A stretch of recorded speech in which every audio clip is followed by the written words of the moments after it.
जय श्री सीताराम। दीपावली का समय चल रहा है। आशा करता हूं कि आप सभी की दीपावली बहुत अच्छी बीती होगी और बहुत सारे पटाखे आपने फोड़े होंगे, बहुत सारे अलग अलग व्यंजन खाए होंगे, अच्छे अच्छे कपड़े पहने होंगे। क्योंकि दीपावली के दौर में ये वीडियो बना रहा हूं तो बैकग्राउंड में आपको बहुत सारे पटाखों की आवाज़ सुनाई दे रही होगी। मैं खुद बहुत सारे पटाखे फोड़ता हूं और मेरा पूरा परिवार भी फोड़ता है। और साथ ही साथ मैं जिस जगह पर रहता हूँ इस जगह पर भी बहुत सारे पटाखे फोड़े जाते हैं और अलग अलग क्रैकर्स और क्या क्या चीज़ें होती हैं उस सब चीज़ों का एंजॉय किया जाता है। बहुत सारे तथाकथित लोग हमारे त्योहारों में आते हैं, विशेष तौर पर होली पे और दीपावली पे, और वो ज्ञान देते हैं। जो जिस प्रकार का ज्ञान देता है उसको उस भाषा में समझा दिया जाता है। खैर, पटाखे फोड़िए और एंजॉय कीजिए दीपावली को। अभी आज हम बात कर रहे हैं शुक्र देवता के राशि परिवर्तन के बारे में। शुक्र देवता जो है वो धनु राशि में अपना राशि परिवर्तन कर रहे हैं। अब धनु राशि जो है वो शुक्र देवता की शत्रु राशि, मतलब धनु गुरु की राशि है, बृहस्पति की राशि है। तो शुक्र देवता का धनु राशि में जाना आप सभी के लिए कैसा होगा, इस बारे में आज के इस वीडियो में मैं आपको समझाने और बताने जा रहा हूं। 6 नवंबर 6 नवंबर से लेकर के 2 दिसंबर मतलब 2 दिसंबर तक ये शुक्र महाराज धनु राशि में रहने वाले हैं, है ना। तो 6 तारीख को 6 नवंबर को चले जाएंगे, 2 दिसंबर को यहां से ये निकल जाएंगे।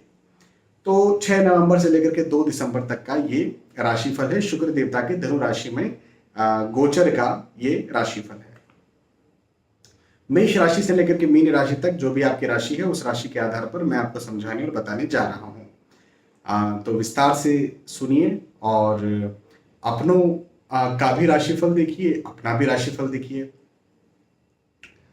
तो सबसे पहले बात करते हैं मेष राशि की। मेष राशि वालों के लिए कहूंगा कि शुक्र देवता चूंकि धन के स्वामी हैं, धन के मालिक हैं, या धन को रिप्रेजेंट करते हैं, सही कहा जाए तो धन को रिप्रेजेंट करते हैं।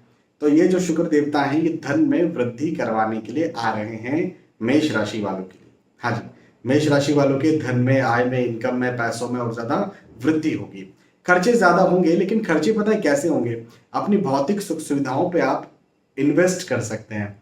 जैसे हम कहीं बाहर जाते हैं तो लग्जरी रूम लिया हमने, होटल रूम लिया, या फिर अब ये चूंकि समय जो है ये ठंड का समय है तो कपड़े, गर्म कपड़े लिए लेकिन दिखने में बड़े अच्छे हैं। आपको थोड़े कम रुपए दे करके भी वो कपड़े मिल सकते थे, लेकिन आपने ज्यादा रुपया दे करके अच्छे दिखने वाले कपड़े लिए, तो थोड़ा लग्जरी पे खर्चा आपका ज्यादा हो सकता है। लेकिन मेरा मानना यह है कि धन कमा रहे हैं तो अपने आप को सुख भी तो देना बनता है। तो ये खर्चा लॉस नहीं है, ये खर्चा इन्वेस्टमेंट है, तो बिल्कुल आप कर सकते हैं। भाग दौड़ ज्यादा बनेगी, ये बात जरूर है। मेहनत ज्यादा करना पड़ेगा, ये बात जरूर है। एक चीज जिसका ध्यान रखना चाहिए वो ये कि आपके जो संबंध हैं उसमें कड़वाहट आ सकती है, या आपकी बातों को गलत लिया जा सकता है। आप कुछ बोले और समझा कुछ जाए, आप कुछ बोले और लिया कुछ जाए, तो ऐसा हो सकता है। तो इस बात का जरा ध्यान रखें मेष राशि वाले। मेष के बाद में वृषभ राशि के बारे में बात करते हैं। वृषभ राशि वालों के लिए कहूंगा कि मन चिंतित रहेगा, मन तनाव में रहेगा, क्रोध या गुस्सा भी आपको ज्यादा आ सकता है। तो गुस्से पर कंट्रोल रखें, क्योंकि देखो चिंता तनाव तो ठीक है, आप तक सीमित है, लेकिन जब गुस्सा आप करते हैं तो आपके रिश्ते बिगड़ते हैं, और जब रिश्ते बिगड़ते हैं तो बहुत सारी बातें बिगड़ती हैं, बहुत सारी चीजें बिगड़ती है।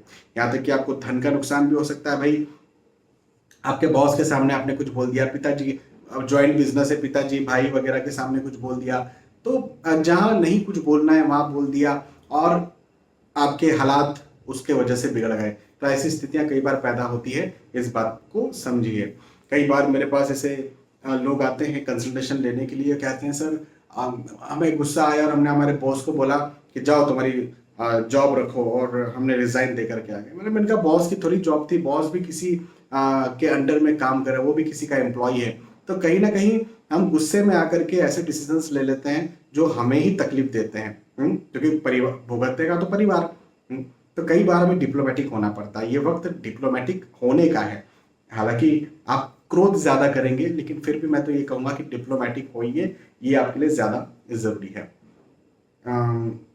सौम्यता सीखिए, डिप्लोमेसी सीखिए, ये मैं आपसे कहूंगा। हालांकि आर्थिक दृष्टिकोण से कोई ऐसा बड़ा नुकसान तो मुझे नहीं दिखता है, तो उसको लेकर के चिंता मत करिए। विशेष तौर पर यदि आप बिजनेस करते हो और बिजनेस आप ही के नाम पर है, तो यहाँ पर मुझे कोई नुकसान नहीं दिखता है। फिर भी पढ़ाई लिखाई करते हैं तो चिंता तनाव ज्यादा करेंगे तो भाई पढ़ाई लिखाई पर तो नेगेटिव असर आएगा, है ना। चलिए, वृषभ राशि के बाद में मिथुन राशि के बारे में बात करते हैं। मिथुन राशि वालों के लिए कहूंगा कि डिसीजन मेकिंग पावर और ज्यादा स्ट्रांग होगा, डिसीजन और ज्यादा स्ट्रांग होगा, आप और अच्छे निर्णय ले पाएंगे। जो भी निर्णय आप लेते हैं उन्हें आप जमीन पर उतारते हैं तो आपको सफलता भी मिलेगी, मतलब उन निर्णयों पर चल देंगे आप तो आपको सफलता भी मिलेगी। तो ये जो समय है ये निर्णयों को लेने का समय है और उन निर्णयों को जमीन पर उतारने का समय है, डिसीजन लेने का समय है। प्लानिंग भी बनाइए, प्लानिंग बनाने का भी समय है, लेकिन उस प्लानिंग को जमीन पर उतारिए भी और उस पर चलिए भी, और उस पर चलेंगे तो सफलता मिलेगी, ऐसा भी ये समय है। तो कर्म कीजिए, अच्छा सोचिए, बड़ा सोचिए, कर्म कीजिए। भागदौड़ ज्यादा होगी, मेहनत ज्यादा होगी, परिश्रम ज्यादा होगा और करना भी चाहिए। परिश्रम ज्यादा कीजिए, होगा भी और कीजिए भी, लेकिन लाभ भी मिलेगा। लाभ भी मिलेगा, आप और ज्यादा उन्नति भी करेंगे और ज्यादा सफल भी होंगे। और किसी भी क्षेत्र में हम बात करें, आपके पढ़ाई लिखाई के क्षेत्र में, आपके नौकरी व्यवसाय प्रोफेशन के क्षेत्र में, आपके घर परिवार में कोई डिसीजन है, कोई प्लानिंग है, उस क्षेत्र में भागदौड़ होगी, मेहनत होगी, लेकिन लाभ भी मिलेगा। ठीक है। मिथुन राशि, मिथुन के बाद में कर्क राशि के बारे में बात करते हैं। कर्क राशि वालों के लिए कहूंगा कि खर्चे ज्यादा आप करेंगे, तो खर्चों पर थोड़ा संयम बरतना है। हालांकि खर्चे होंगे पर लॉस नहीं होगा, मतलब 100 रुपया आया और 100 रुपया गया या 99 रुपया गया, तो ऐसी स्थिति बनेगी, तो लॉस नहीं हुआ लेकिन सेविंग भी नहीं हुई, है ना। तो इस बात का ध्यान रखिए कि खर्चे ज्यादा हो सकते हैं, तो सेविंग्स करना है, सेविंग्स नहीं होगी, सेविंग करना बहुत जरूरी है। हालांकि आर्थिक दृष्टिकोण से ऐसा कुछ चूंकि नुकसान मुझे नहीं दिखता, इसलिए ये इस समय को मैं खराब नहीं कहूंगा। और साथ ही साथ आपकी प्रतिष्ठा में वृद्धि होती हुई दिखती है। यदि आपकी राशि कर्क है तो आपके मान में, सम्मान में, प्रतिष्ठा में और ज्यादा वृद्धि होगी, हाँ, और ज्यादा आपको उन्नति मिलेगी, और ज्यादा आपको सफलता मिलेगी, और ज्यादा आप अच्छा एक्सपीरियंस ले पाएंगे, है ना। तो अच्छा वक्त है, इस समय का फायदा उठाइए, मेहनत कीजिए, मेहनत कीजिए, मेहनत कीजिए और सफल बनिए।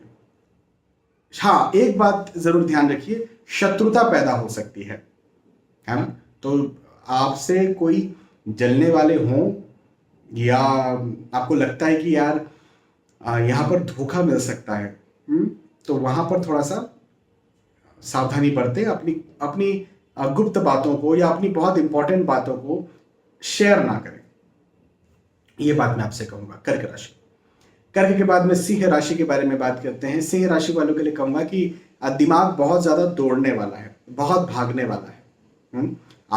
आप बहुत ज्यादा सोचेंगे, बहुत ज्यादा विचारेंगे, ये एक चीज है जो कि नेगेटिव है। चिंता तनाव ज्यादा, जब हम बहुत ज्यादा सोचते हैं, विचारते हैं ना, तो चिंता तनाव एंजाइटी की स्थितियां फिर पैदा होती। कई बार हम उस इमेजिनरी वर्ल्ड में जाते हैं जो चीज होने ही नहीं वाली है और उसको लेकर के हम चिंता करते हैं। तो मेरी इस बात को ध्यान रखिए, सिंह राशि यदि आपकी है तो, कि चिंता तनाव ज्यादा होगी, दिमाग बहुत भागेगा दौड़ेगा, इसलिए फिजूल की थिंकिंग आपको नहीं करना है। हालांकि आर्थिक दृष्टिकोण से ये समय आपके लिए अच्छा रहेगा, नौकरी व्यवसाय प्रोफेशन के दृष्टिकोण से ये वक्त आपके लिए अच्छा रहेगा, उन्नति कारक ये वक्त रहेगा, आगे बढ़ाने वाला ये वक्त रहेगा। लेकिन यदि आप स्टूडेंट हैं और बहुत ज्यादा सोच रहे विचार रहे हैं तो परेशानी में आप आ सकते हैं। चलिए, सिंह राशि, सिंह के बाद में कन्या राशि के बारे में बात करते हैं। कन्या राशि वालों के लिए कहूंगा कि धन में वृद्धि के योग बनते हुए नजर आते हैं। हाँ जी, धन में वृद्धि होगी, उन्नति होगी, यात्राएं भी होंगी और यात्राएं बड़ी सुखद होंगी। जो उद्देश्यों से आप यात्रा कर रहे हैं उन उद्देश्यों में लाभ भी मिलेगा, सफलता के योग हैं, आगे बढ़ने के योग हैं। ये समय आपको बहुत ज्यादा उन्नति दिलवाएगा, ये समय आपको बहुत ज्यादा आगे बढ़ाएगा, ये वक्त आपको और ज्यादा सफलता देगा या अच्छे एक्सपीरियंस देगा। इस समय आपको मेहनत ज्यादा करना चाहिए, पॉजिटिव रहना चाहिए, क्योंकि क्या है ना, वक्त चूंकि आपको उन्नति देने वाला है, तो पॉजिटिव रहिए ना, और पॉजिटिव रह करके काम कीजिए। नेगेटिव रह करके काम करेंगे, उन्नति तो तभी भी मिलेगी, तो पॉजिटिव रह करके ही काम कीजिए तो ज्यादा बेहतर है। अच्छा समय है, इस समय का फायदा उठाइए, मेहनत कीजिए, मेहनत कीजिए, मेहनत कीजिए और सफल बनिए। कन्या राशि। कन्या के बाद में तुला राशि के बारे में बात करते हैं। तुला राशि वालों के लिए कहूंगा कि भाग दौड़ ज्यादा बनने वाली है, मेहनत ज्यादा बनने वाली है, परिश्रम ज्यादा बनने वाला है। आपको ये लगेगा कि यार कोई है, कोई जैसे कोई कई बार मुझे कई लोग कहते हैं सर हमारे कलीग जो हैं वो तो 8 घंटा या 9 घंटा काम करते हैं और उन्हें वही मिलता है जो हम कई बार 12-12 घंटा काम करते हैं और हमें मिलता है। तो हाँ, ऐसी स्थिति आपके साथ पैदा हो सकती है कि आपकी राशि तुला है तो, लेकिन लेकिन लाभ भी मिलेगा। जैसे ठीक है, ये एक अलग बात है कि आप बोले कि कॉलीग ने 8 घंटा काम किया, उसको भी 100 रुपया मिला और मैंने लगभग 10 घंटे 12 घंटे काम किया और मुझे भी 100 रुपया मिला। हो सकता है ऐसा हो, लेकिन मिला भी तो ना, ये बात भी तो है, कई लोगों को मिलता भी नहीं है, एक चीज। दूसरी बात, आज ज्यादा काम करने के कारण आने वाले वक्त में भी आपको उसका लाभ मिलेगा। देखो, मैनेजमेंट सब देखता है और सब जानता है। तो कहीं ना कहीं आपको ये लग रहा है कि आज का काम निरर्थक है, लेकिन चिंता मत कीजिए, आने वाले वक्त में आज आप जो काम कर रहे हैं उसका आपको फल देखने को मिल जाएगा। और जो बहुत जल्दी जल्दी आगे बढ़ते हैं ना, वो बहुत ज्यादा काम करते हैं। ये बात बहुत ज्यादा फेमस हो गई है कि इधर की चुगली उधर, उधर की चुगली उधर करो, ऑफिस पॉलिटिक्स करो तो आगे बढ़ते हैं। हाँ, उसका भी एक रोल है, बट फिर भी अधिकतर तो यही होता है कि जो बहुत ज्यादा काम करते हैं, जो जो दूसरे के बिजनेस को अपना बिजनेस समझते हैं, मतलब नौकरी को बिजनेस समझ के काम करते हैं, खुद का बिजनेस समझ के काम करते हैं, वो बहुत ज्यादा आगे बढ़ते हैं। ये मेरा प्रैक्टिकल एक्सपीरियंस है, बहुत सारे लोगों से मैं बात करता हूँ और वो एक्सपीरियंस आपको मैं बता रहा हूँ, है ना। तो लाभ के योग है। तुला के बाद में वृश्चिक राशि के बारे में बात करते हैं। वृश्चिक राशि वालों के लिए कहूंगा कि खर्चे ज्यादा होंगे। अपने खर्चों पर काबू रखें, खर्चों पर संयम बरतें, पहली बात। दूसरी बात, रिश्ते बेहतर होंगे। रिश्ते यदि पहले कुछ टूट गए थे या मतभेद हो गए थे, आर्गुमेंट्स हो गए थे, वाद विवाद हो गए थे, तो उन वाद विवादों में कमी आएगी या खात्मा होगा। वो रिश्ते जो टूट गए थे उन्हें यदि आप फिर से जोड़ना चाहते हैं तो वो फिर से जुड़ सकते हैं। ये भी एक बात मुझे आपके लिए यहाँ पर बनती हुई नजर आती है। पारिवारिक तौर पर यह समय बहुत अच्छा आपके लिए होगा। साथ ही साथ जैसे मैंने कहा कि खर्चे ज्यादा होंगे लेकिन आय भी होगी, इनकम भी होगी, पैसा भी आएगा, है ना। तो इनकम को लेकर डरना नहीं है। हाँ, ये बात जरूर है कि अपने खर्चों पर काबू रखना है, खर्चों पर संयम बरतना है। हालांकि ये वक्त स्टूडेंट्स के लिए, यदि आपकी राशि वृश्चिक है और आप स्टूडेंट हैं, तो आपके लिए ये समय बहुत अच्छा होने वाला है, बहुत कारगर होने वाला है, बहुत लाभ करवाने वाला है ना। तो यदि आप स्टूडेंट हैं तो जरूर आप मेहनत कीजिए, परिश्रम कीजिए, अपना कंसंट्रेशन रखिए और एग्जाम देने जा रहे हैं तो जरूर दीजिए, रिजल्ट लेने जा रहे हैं तो जरूर जाइए, आपको सफलता मिल जाएगी। वृश्चिक राशि। वृश्चिक के बाद में धनु राशि के बारे में बात करते हैं। भाई, धनु राशि में ही शुक्र महाराज आ रहे हैं, तो धनु राशि वालों के लिए ये समय मिला जुला रहेगा। मिला जुला कैसे रहेगा मैं आपको समझाता हूँ। लाभ करवाएगा, विशेष तौर पर मैं धन की बात कर रहा हूँ, पैसों की बात कर रहा हूँ। तो पैसों में लाभ करवाएगा, मतलब बिजनेस अच्छा करवाएगा, नौकरी में भी लाभ करवा सकता है, प्रमोशन, इंक्रीमेंट, अप्रेजल दे सकता है, या फिर यदि आपने कहीं निवेश करके रखे हुए थे तो उन निवेशों में आपको लाभ दे सकते हैं। नए निवेश यदि आप करते हैं तो उनमें आपको लाभ देगा, प्रतिष्ठा में वृद्धि देगा। और आप यदि कोई एग्जाम दे करके आए थे तो उसका रिजल्ट अच्छा ला देगा, या एग्जाम आप अच्छी दे पाएंगे। मतलब स्टूडेंट्स के लिए भी ये वक्त अच्छा रहेगा। लेकिन उसी के साथ साथ स्वास्थ्य में समस्या दे सकता है। हाँ, ये समय आपकी हेल्थ को बिगाड़ सकता है, आपके स्वास्थ्य को बिगाड़ सकता है, हेल्थ में थोड़ी कमी ला सकता है ये समय। तो इस बात का थोड़ा ध्यान रखें धनु राशि वाले, अपनी हेल्थ का ध्यान रखें, अन्यथा ये समय अच्छा है। थोड़ा हाँ, पारिवारिक मतभेद भी हो सकता है, ये बात भी है, लेकिन धन, पैसे, पढ़ाई लिखाई, प्रतिष्ठा के दृष्टिकोण से समय अच्छा है। धनु राशि। धनु के बाद में मकर राशि के बारे में बात करते हैं। मकर राशि वालों के लिए कहूंगा कि यात्राओं के योग बनते हुए नजर आते हैं। यात्राएं होंगी, बड़ी सुखद यात्राएं होंगी। जिन उद्देश्यों से आप यात्रा कर रहे हैं उन उद्देश्यों में लाभ भी मिलेगा। हाँ, खर्चे ज्यादा होंगे लेकिन लॉस नहीं होगा, तो खर्चे आप कर सकते हैं, कोई चिंता की बात नहीं है। अपने स्वास्थ्य का थोड़ा मोड़ा ध्यान रखिए, थोड़ा बहुत, कोई बहुत ज़्यादा समस्या मुझे वैसे तो नहीं दिखती है, फिर भी यदि आपको कोई बड़ी बीमारी है, लंबी बीमारी है, तब तो आपके अपने स्वास्थ्य का ध्यान रखना चाहिए। लेकिन ये वक्त मैं आपसे कहूँ तो बहुत अच्छा समय है, इस समय का आपको फ़ायदा उठाना चाहिए। विशेष तौर पर यदि आप नौकरी कर रहे हैं और आपको कोई प्रोजेक्ट मिला हुआ है या प्रोजेक्ट मिलने वाला है, या आप कुछ कर रहे हैं ऑलरेडी अपनी जॉब में, तो आपकी तारीफ हो सकती है, आपकी वाहवाही हो सकती है, या इंक्रीमेंट, अप्रेजल, प्रमोशन मिल सकता है, या इंसेंटिव मिल सकता है, या इस समय आप जो करेंगे उससे आने वाले वक्त में तय होगा कि आपके साथ क्या क्या होना चाहिए। तो ये समय आपके लिए अच्छा निकलने वाला है, क्योंकि इस समय को देख करके आने वाले वक्त में मुझे आपकी उन्नति दिखती है ना। तो अच्छा समय है, इस समय का फायदा उठाइए, मेहनत कीजिए, पॉजिटिव रहिए, सफल बनिए। मकर राशि। मकर के बाद में कुंभ राशि के बारे में बात करते हैं। कुंभ राशि वालों के लिए कहूंगा कि लाभ के योग बनते हुए नजर आते हैं, उन्नति के योग बनते हुए नजर आते हैं। एक बहुत अच्छी बात बताता हूं, आपका बौद्धिक विकास होगा। आपके जो डिसीजन है ना, वो बहुत अच्छा आप ले पाएंगे। डिसीजन मेकिंग पावर आपकी बहुत अच्छी बनेगी, आप सोच बहुत अच्छा पाएंगे, आपका सिक्स सेंस जिसको हम कहते हैं बहुत अच्छा काम करेगा।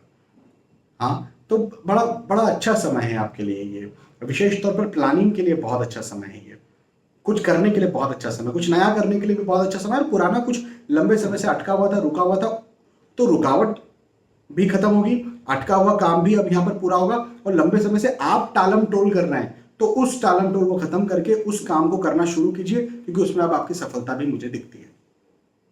कई बार टालम टोल हम तब करते हैं जब हमें लगता है कि यार पता नहीं ये काम हो पाएगा कि नहीं हो पाएगा, पिछले कुछ समय से काम कर रहे थे लेकिन नहीं हुआ था, अब पता नहीं होगा। तो जब हमें सफलता मिलती जाती है ना, तो टालम टोल नहीं होती, आपको सफलता मिलेगी। हाँ, जरूर मिलेगी, बिल्कुल चिंता मत करिए, मेहनत कीजिए, पॉजिटिव रहिए। और फाइनली मीन राशि के बारे में बात करते हैं। मीन राशि वालों के लिए कहूंगा कि आपके कार्य में भागदौड़ आपको होगी। कार्य का मतलब क्या, आप किस लिए जाने जाते हैं। मैं आपसे पूछूं आप क्या करते हैं, तो आप बोलेंगे मैं स्टूडेंट हूं, आप बोलेंगे मैं डॉक्टर हूं, आप बोलेंगे मैं जॉब करता हूं, आप बोलेंगे मैं बिजनेसमैन हूं, वीमेन हूं, है ना। आप किसके लिए जाने जाते हैं, उस कार्य में आपको सफलता मिलेगी। हाँ, भागदौड़ ज्यादा होगी, मेहनत ज्यादा होगा, परिश्रम ज्यादा होगा, तनाव या दबाव की स्थिति ज्यादा बन सकती है, ये बात मैं मानता हूं, लेकिन फिर भी उसमें आपको सफलता भी जरूर मिलेगी, ये एक बात बहुत अच्छी है। पारिवारिक दृष्टिकोण से समय अच्छा है, पुराने अटके या रुके हुए काम यहां पर अब पूरे होंगे। हाँ, और रुकावटें खत्म होंगी, और चूंकि रुकावटें खत्म होंगी तो निसंदेह ये वक्त आपके लिए बहुत ही अच्छा साबित होने वाला है ना। हाँ, जो लंबे समय से काम आपने सोच के रखे थे और आप नहीं कर पा रहे थे, या जानबूझ के आपने उसको पेंडिंग में डाल दिया था, उन्हें आप फिर से निकालिए और निकाल करके फिर उन कामों को कीजिए, मुझे आपकी सफलता बनती हुई नजर आती है। तो यहां पर हमने चर्चा की मेष राशि से लेकर के मीन राशि तक, जो भी आपकी राशि है उस राशि के आधार पर शुक्र देवता धनु राशि में जो ये राशि परिवर्तन कर रहे हैं या गोचर कर रहे हैं, इसका आपके ऊपर क्या असर होगा, क्या राशिफल होगा, क्या भविष्यफल होगा, ये मैंने आपको समझाया। बहुत बहुत धन्यवाद, फिर मिलते आने वाले वीडियोज में, तब तक के लिए आज के स्टूडियो आपसे विदा चाहता हूं। जय श्री सीताराम।